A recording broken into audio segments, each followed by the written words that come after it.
اللہ کی بنائی ہوئی یہ صورتیں.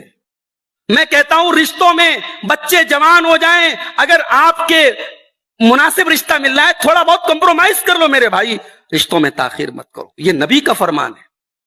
اللہ کے پیارے نبی فرماتے ہیں اذا خطب الیکم ممن ترضون دینہ وخلقہ فزوجوا، تمہاری لڑکیوں کے لیے جب ایسا رشتہ مل جائے، لڑکے کا اخلاق اچھا ہے، لڑکے کی دینداری اچھی ہے، لڑکا دیندار ہے، فزوجوا تو جلدی سے اپنی لڑکی کی شادی کر دو. الا تفعلوا، اگر ایسا نہیں کرو گے تکن فتنۃ فی الارض وفساد عریض، زمین میں فتنہ پھیلے گا، زمین میں فساد پھیلے گا.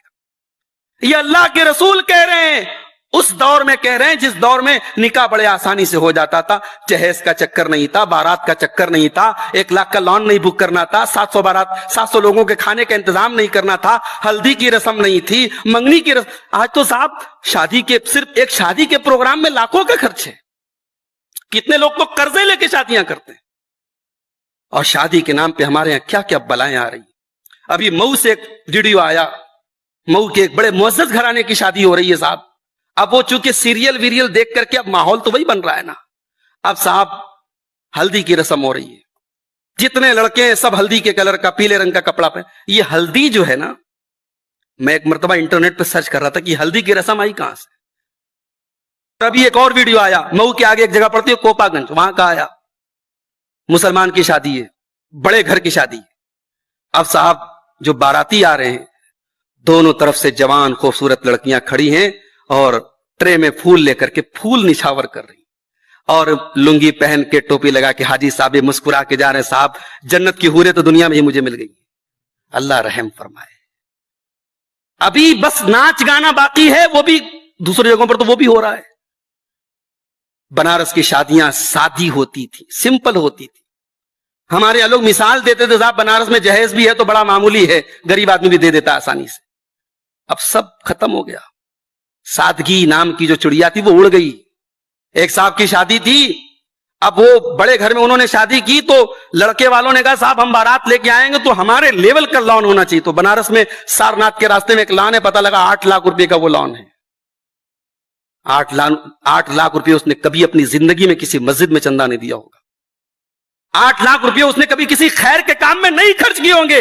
ایک دن کی نمائش کے لیے اس نے 8 لاکھ روپے کا لان بک کر لیا. بڑے بڑے ہوٹلوں میں، بنارس کے بڑے بڑے 5 اسٹار ہوٹلوں میں لوگ شادیاں کرتے ہیں، ایک ایک پلیٹ کھانے کی قیمت لوگ بتاتے ہیں 1,000 روپے 2,000 روپے ہوتی ہے. اور وہ کھانا آدمی پورا کھا بھی نہیں پاتا، آدھا کھاتا آدھا پھینک دیتا ہے. جس پیسے سے نہ جانے کتنے غریب بچوں کی تعلیم کا انتظام. مگر اگر آپ کے پاس ایمان کی دولت ہے، اگر آپ کے پاس توحید ہے، اگر آپ کے پاس دنیا کی سب سے بڑی دولت ایمان ہے، رب کعبہ کی قسم قیامت کے دن آپ سے مالدار کوئی نہیں. سب سے بڑی دولت آپ کے پاس. یہ دولت بڑے بڑے کھرب پتیوں کے پاس نہیں، یہ بڑے بڑے ارب پتیوں کے پاس نہیں. جو دولت آپ کے پاس ہے، اگر آپ کے پاس ایمان ہے، اگر آپ کے پاس توحید ہے. اسی لیے اللہ تعالی قرآن مجید کے 3 پارے کی آخری آیت میں فرماتا ہے ان الذین کفروا وماتوا وهم کفار. جو لوگ دنیا سے چلے گئے اس حال میں کہ ان کے پاس توحید نہیں تھی، وہ شرک کر کے دنیا سے گئے.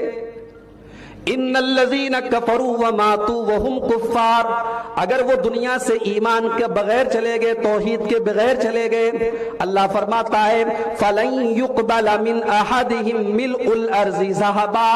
اگر قیامت کے دن وہ زمین بھر کے سونا لے آئیں، ذرا غور کیجئے جملے پر، زمین بھر کے سونا لے آئیں اور اللہ کی بارگاہ میں پیش کر کے کہیں کہ اے اللہ ایمان تو میرے پاس نہیں ہے، توحید تو میرے پاس نہیں ہے، یہ زمین بھر کے سونا لے کے آیا ہوں تو قبول کر لے.